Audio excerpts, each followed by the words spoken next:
Assalamualaikum warahmatullahi wabarakatuh. Saya Rahmawati, kelas B, perwakilan dari kelompok 4F.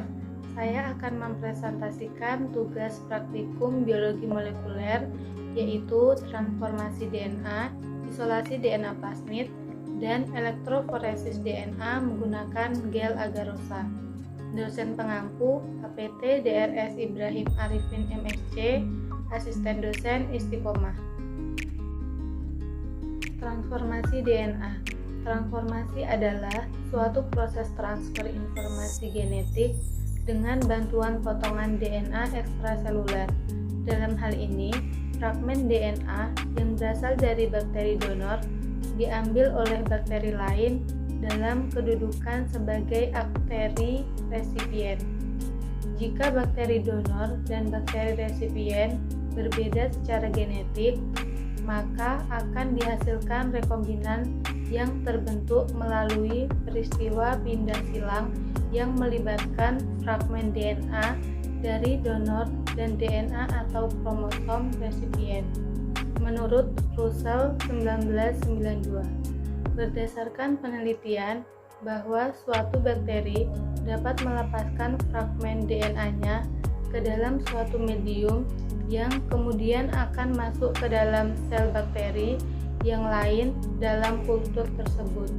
Sebetulnya ada lebih dari 1% spesies bakteri mampu melakukan transformasi secara alami, di mana mereka memproduksi protein-protein tertentu yang dapat membawa DNA menyeberangi dinding sel, menurut Frederick Griffith 1982. Transformasi dibagi menjadi dua, yaitu transformasi alami dan transformasi buatan. Pertama, transformasi alami. Pada transformasi alami, bakteri mampu mengambil fragmen DNA secara alami, sehingga mengalami transformasi secara genetik. Bakteri yang biasanya mengalami transformasi secara alami adalah Bacillus subtilis. Kemudian, transformasi buatan. Transformasi yang direkayasa secara genetik, bakteri telah diubah terlebih dahulu agar memungkinkannya mengalami transformasi. Dalam hal ini, memungkinkannya mampu mengambil fragmen DNA sehingga akhirnya secara genetik mengalami transformasi. Proses transformasi. Ada 5 tahap dalam proses transformasi. Tahap pertama, molekul DNA unsai ganda berikatan pada tapak reseptor yang terdapat di permukaan sel. Perikatan ini bersifat reversibel. Tahap kedua, pengambilan DNA donor yang bersifat irreversibel. Tahap ketiga, konversi molekul DNA donor yang merupakan unting ganda menjadi molekul unting tunggal melalui degradasi nukleotida terdapat salah satu unting. Tahap keempat, integrasi seluler atau sebagian unting tunggal DNA donor tersebut ke dalam kromosom resipien. Tahap kelima, segregasi dan ekspresi fenotip gen donor yang telah terintegrasi. Isolasi DNA plasmid. Setiap organisme memiliki DNA yang terletak dalam inti sel yang disebut sebagai DNA kromosomal. Begitu pula bakteri. Selain DNA kromosomal, bakteri juga memiliki DNA ekstra kromosomal, yaitu plasmid. Bentuk plasmid adalah sirkuler double helix dengan ukuran 1 kb sampai lebih dari 200 kb. Pada bakteri, jumlah plasmid yang dimiliki bervariasi. Plasmid mengandung gen yang tidak diperlukan untuk kelangsungan hidup bakteri. Beberapa karakteristik dari plasmid antara lain dapat ditransfer ke bakteri lain dan memiliki ORI atau origin of replication, sehingga mampu mereplikasi diri tanpa mengatur dari DNA kromosom. Isolasi DNA adalah suatu teknik yang digunakan untuk memperoleh DNA murni, yaitu tanpa protein dan RNA dari suatu sel dalam jaringan. Pada proses isolasi DNA ini, eukariotik harus dihancurkan terlebih dahulu melalui cara mekanik dan enzimatik. Hal ini disebabkan membran sel dari membran inti sebagian besar tersusun atas lipid. Fungsi plasmid pada pembentukan DNA kromosomal yaitu rekombinan yaitu digunakan sebagai vektor untuk mengklon gen atau fragmen DNA atau mengubah sifat bakteri, dan untuk memperbanyak gen yang telah disisipkan dengan bantuan sel bakteri. Prinsip isolasi DNA. Prinsip dasar DNA atau RNA dari jaringan adalah dengan memecah dan mengekstraksi jaringan tersebut sehingga akan terbentuk ekstrak sel yang terdiri dari DNA, RNA, dan substansi dasar lainnya. Prinsip isolasi meliputi pelisisan untuk memecah dinding dan membran sel. Kemudian sentrifugasi, memisahkan substansi berdasarkan berat jenis molekul dengan cara memberikan gaya sentrifugal sehingga substansi yang lebih berat akan berada di dasar, sedangkan substansi yang lebih ringan akan terletak di atas.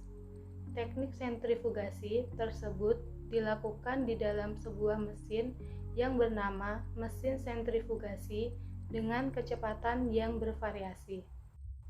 Kemudian ekstraksi, yaitu untuk memisahkan senyawa DNA dari protein, lipid dengan cara mengocoknya.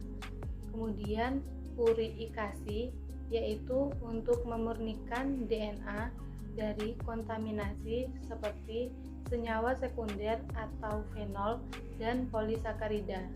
Kemudian presipitasi, yaitu untuk mengendapkan DNA. Elektroforesis DNA menggunakan gel agarosa.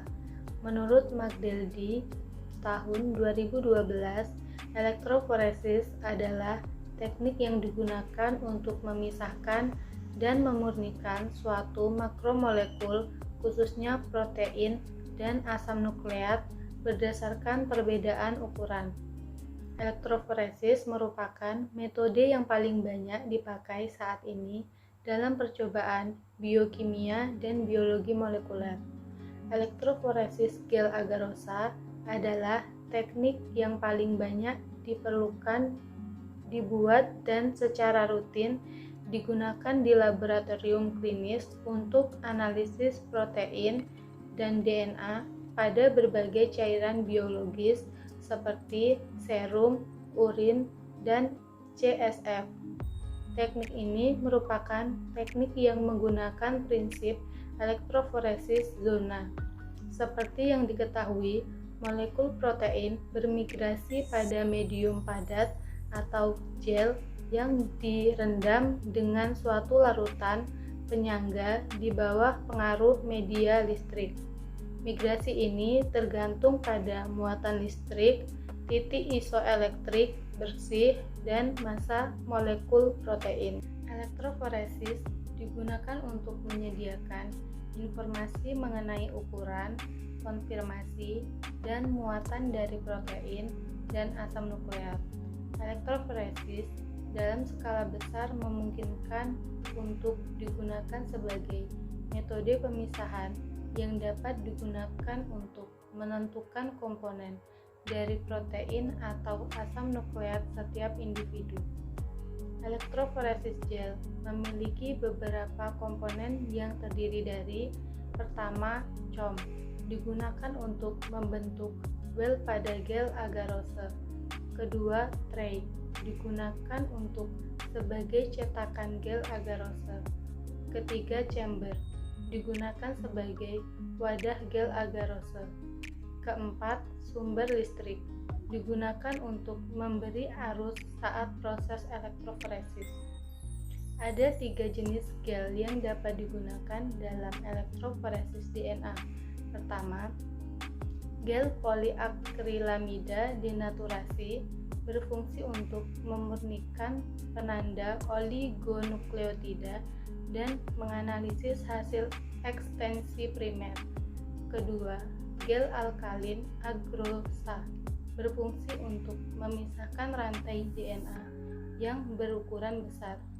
Ketiga, gel agarose formaldehid denaturasi berfungsi untuk menyediakan sistem elektroforesis yang digunakan untuk fraksi RNA pada ukuran standar. Sekian presentasi dari saya. Terima kasih. Wassalamualaikum warahmatullahi wabarakatuh.